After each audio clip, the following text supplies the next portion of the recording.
Hey everybody, Yankee here. Today we're going to do something a little different. I know most of you are used to hearing me talk about guns and gun rights, but today we're going to take a little break, just do something a little bit different, and we're going to talk about something that I find a lot of gun owners are also very interested in, and that is cars. We're going to do a car comparison today because, as many of you know, over the last few years, I have actually owned one of the current iteration of all three of the top muscle cars in this country.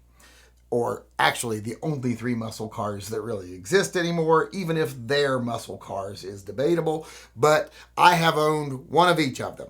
I have owned a 2019 Challenger Scat Pack, a 2021 Mustang GT Premium, and a 2023 Camaro 2SS that I drive now.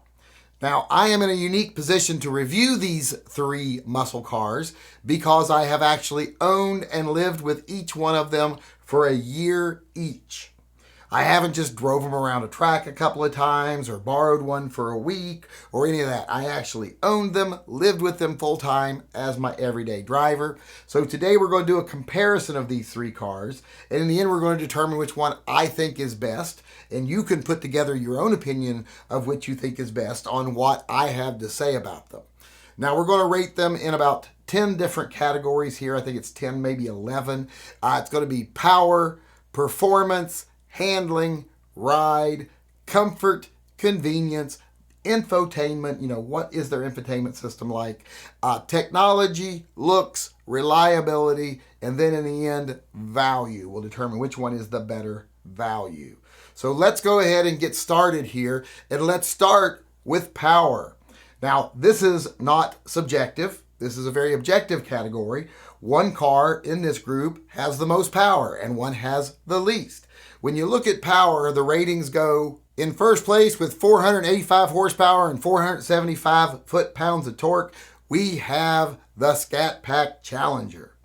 In second place with 455 horsepower and 455 pounds of torque, we have the Camaro. In third place, we have the current iteration of the Mustang GT, which has 450 horsepower, but only 420 pounds of torque. So on paper, it is the weakest of the three. All right, now that we've looked at power, let's look at performance, because performance is different than power. You can have more horsepower and more torque, but if you don't actually get it where it needs to be, get it on the ground, it doesn't matter. So let's look at how good these cars are at getting that power on the ground and transforming it into performance. Now, as you can see here, the rankings are a little different when you look at performance. In first place with an average 0 to 60 speed of 3.8 seconds, the only one of these three cars to beat 4 seconds is the Camaro SS. In second place is actually the Mustang GT with an average time of 4 seconds flat of 0 to 60.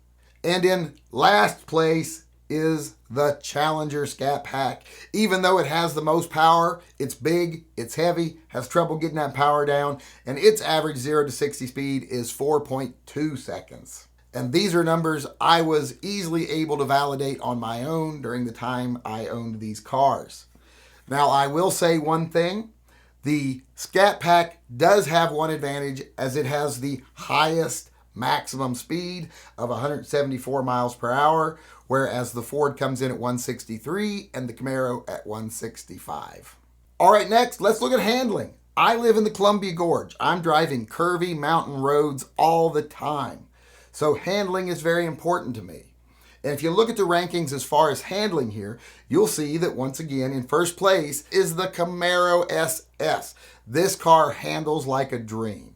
When you combine that really stiff chassis that they have perfectly dialed in with MagneRide suspension, limited slip differential, etc., you end up with a car that can really carve those mountain roads. You don't know how good it is until you actually drive it, so it is in first place. Next, in second place, and not even really a close second, is the Mustang. Now, it also has the MagneRide and some of the other features that would make it a good driving car, but it just isn't as tuned in, it isn't as stiff as the Camaro, and that really shows in handling on windy roads. So the Mustang GT is in second place. And at a distant third is the Challenger. The Challenger is great in a straight line. It's great on the highways, but on windy roads, it really falls down. Even when you have the variable suspension and etc. on this car, it just can't handle its own weight in the corners. You often find yourself racing the back end around when you go around a corner, especially if it's a little bit wet outside. So as far as being a canyon carver, the Challenger Scat Pack is definitely last in this category. Next, let's talk about comfort. How comfortable is it to fit in this car? How comfortable is it sitting in the front seat? How comfortable is it sitting in the back seat? Just overall, what is the actual comfort level of the cars? Now, in this category, the Scat Pack easily takes first place. The Challenger is by far the most comfortable car. When you're sitting in the front seat of the Challenger, it feels like you're in a lounger in your living room, and the back seats are actually very comfortable for full-size adults. The Scat Pack easily has it over the other two as far as comfort. Now, as for second place, third place, you can put these either which way you want. When it comes to comfort, the Mustang and the Camaro are pretty much identical to me. Now, the one place where you would be more comfortable in the Mustang is the back seats, because they're kind of usable. In the Camaro, they are not. So for that reason, I put the Mustang at 2, and I put the Camaro SS in third place. Both are very comfortable for the front seats, but not so much everywhere else. All right, next let's talk about ride. Ride is different than comfort. Car can be very comfortable to sit in, but not ride very well. I don't think anyone will be surprised in this category when I say in first place is, of course, the Dodge, the Challenger Scat Pack. This car is big, it's heavy, and it rides very smooth. If you're going to be traveling a lot on the highway, this would probably be the better car for you. As far as the other two, the Mustang and the Camaro, well, they're about the same, half a dozen of one, 6 of the other. So you decide where they go in this category because they're both good. They have good rides. I will say I think the Camaro is a little stiffer, but they are both very good. So either one of these could be in second or third. Now let's cover convenience. Which one of these cars is more convenient to own? How often are you going to find yourself in a situation where I can't do that because I'm driving X car? In this case, I'm going to say the most convenient car of this group is easily, once again, the Scat Pack. It has very big doors. It has a usable back seat, a comfortable usable back seat, and a huge trunk where you can fit lots of luggage, lots of groceries. It's actually a very practical car when you drive it every day. Now, in second place, I'm going to put the Mustang. Now, the reason the Mustang gets second place, once again, is largely because the back seats are actually usable.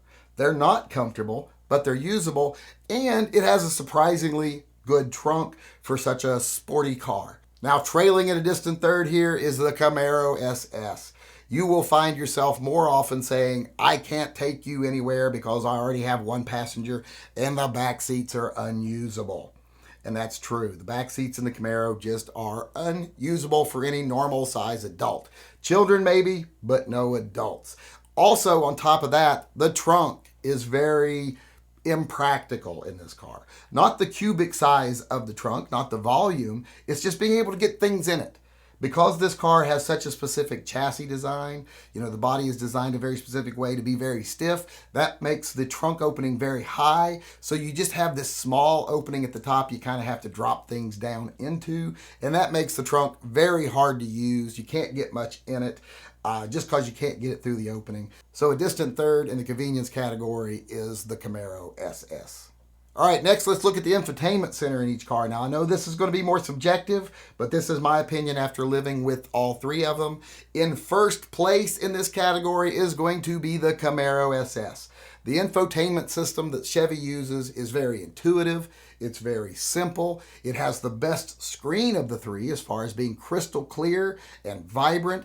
It is a really nice interface. I like it. The stereo itself is very good, has a very nice sound system when you get the upgraded Bose system with it. So it is in first place, and in second place is the Dodge. Now I found the Dodge interface probably to be the worst of the 3. As far as being intuitive or easy to use, but it does have good resolution. And I will have to say, as far as the stereo goes, The upgraded stereo system in the Dodge is by far the best. That is a booming, roaring system. So if volume is your main concern, that would probably be number one for you. But I put it at number two because I value the interface more than anything. And that leaves us in third place with the Mustang GT. I just found that the B&O sound system underperformed in this car. And I found that the interface itself was kind of clunky. The screen definition wasn't all that good. It wasn't that vibrant. The graphics were poor. Just didn't like the infotainment system at all. Ford's had problem with their infotainment systems, and the GT here is no exception. So it is in third place in my opinion. All right, the next category we're going to look at is technology. How many modern attributes do these cars have? How much of the modern gadgets and gizmos can you get on the car? Well, in this category, I'm going to say first place and second place is pretty much a tie between the Challenger Scat Pack and the Mustang GT. They can both be had with all kinds of things.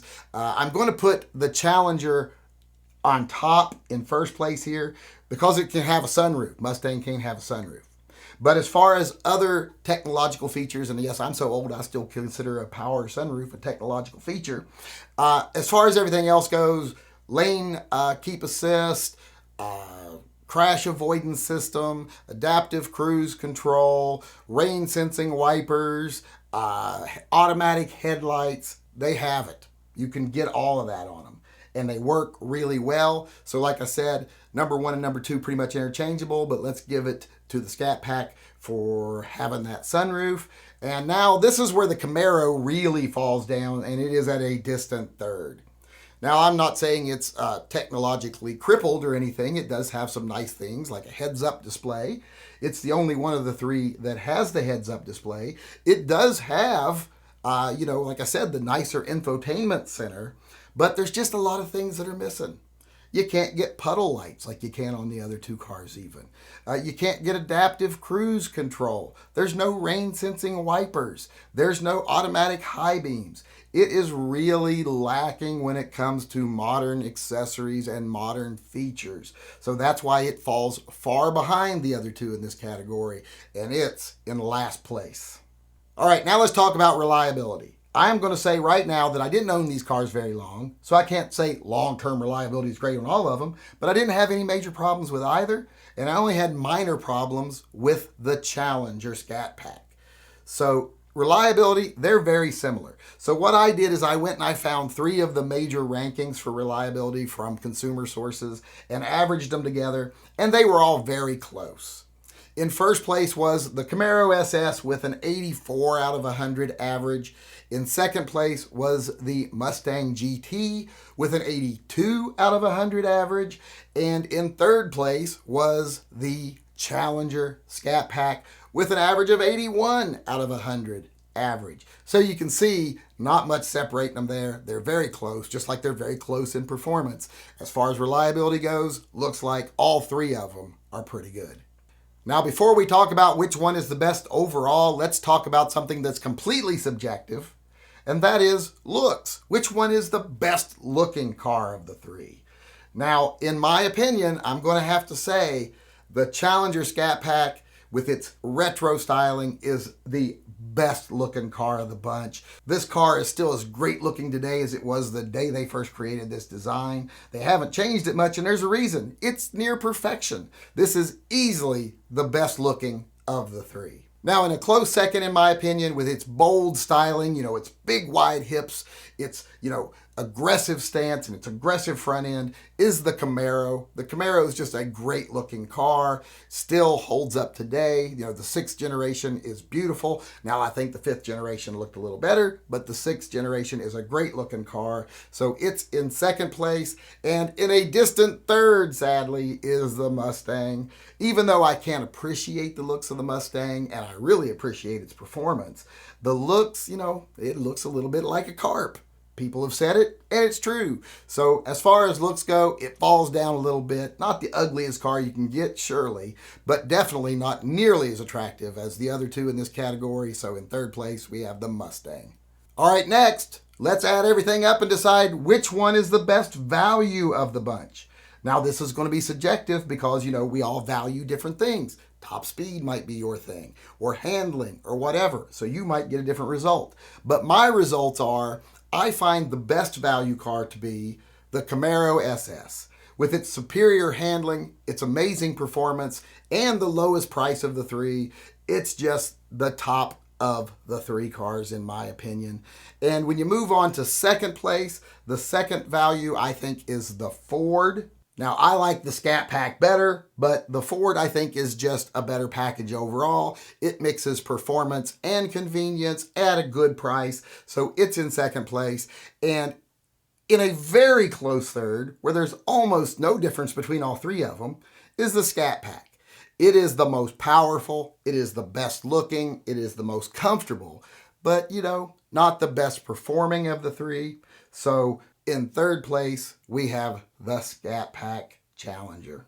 So there you have it. There's my review of the three American muscle cars. Let me know if you agree with my opinion or disagree with my opinion in the comments section. You could even come on one of my live chats. We have live chats every day at 6 p.m. Pacific time, except Monday and Wednesday when they're at 5 p.m. Pacific time. And let me know why I'm wrong about one of my opinions here. Other than that, let me know in the comment section if you agree or disagree or what your opinions are. And I want to thank everyone for watching the video. I hope you enjoyed it. I hope you find this information useful, and I hope to see you again in the future.